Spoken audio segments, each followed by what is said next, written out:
So, what really goes into making a perfect baguette? Today, we're going to deconstruct one of the world's most iconic foods to understand the law, the biology, and the sheer craft that's baked into every single loaf. It might look like just bread, right? But the difference between one of those pale, kind of lifeless supermarket baguettes and a truly flavorful, crackling work of art, well, that's not just about skill. It's actually defined by French law and perfected by some pretty cool science. Okay, so let's look at the two contenders.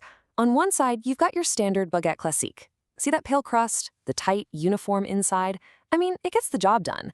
But then you have the artisan's gold standard, the Baguette de Tradition.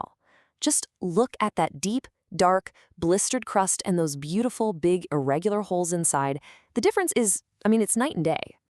Okay, so here's how we're going to break it all down. First, we'll talk about the surprising law that actually protects this bread. Then, we're diving into the hidden biology that creates all that flavor. After that, we'll walk through a masterclass recipe. And finally, we'll get into the physics of how to get that perfect, singing crust. So, before we even think about touching any flour, you have to understand something really important.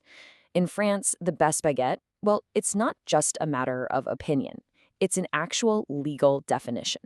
Yeah, believe it or not, back in 1993, industrial shortcuts were starting to creep into bakeries, and France decided, no way. So they passed a law to protect their most famous, most beloved culinary creation. And this law, the Décret Pain, is just brilliantly simple. It says a baguette de tradition can only have four things: wheat flour, water, salt, and yeast. That's it. No additives, no preservatives, and you can't freeze the dough. It means a true tradition has absolutely nowhere to hide.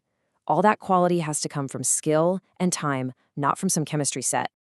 Okay, so if you can't use any additives, then how in the world do you get that deep, complex, almost nutty flavor? Well, the answer is just fascinating. You don't add the flavor, you unlock it. You literally manipulate the biology of the dough.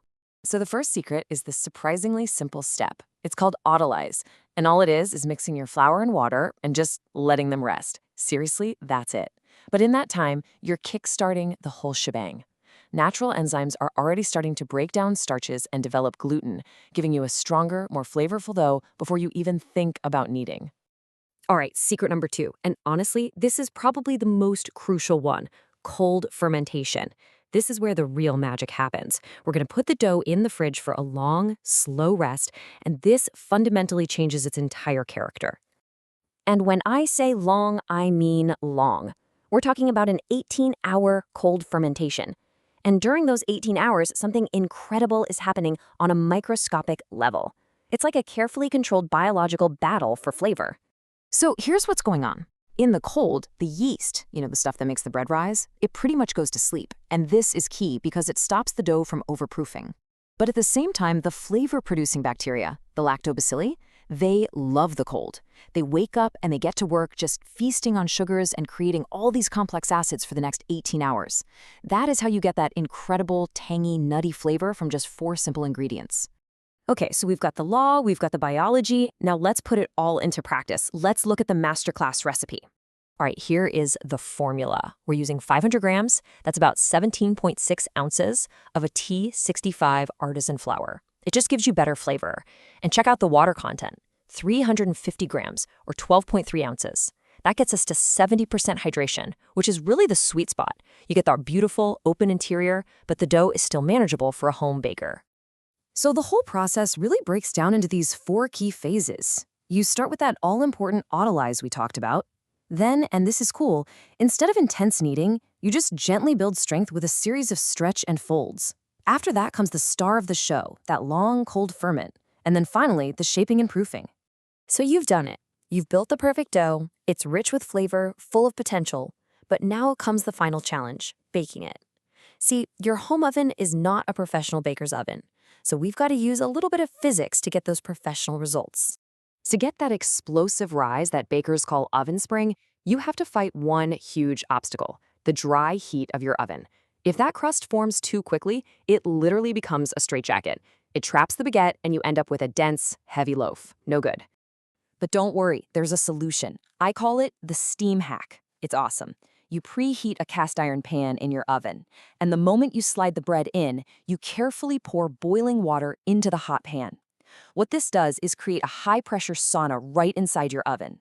For those first 10 minutes, it keeps the crust soft and flexible, letting the baguette expand fully and get that beautiful, crisp ear along the score mark. And then, when you finally pull it out of the oven, just listen. You hear that? That crackling is the sound of a perfect, shattering crust as it cools. It's what bakers lovingly call le chant du pain, the song of the bread. So, what do you think? After all that, is it still just bread? Once you understand the process, you see the perfect baguette isn't some unobtainable mystery. It's a discipline. It's this fascinating blend of law, biology, and physics, and it's just waiting for you to master, right in your own kitchen.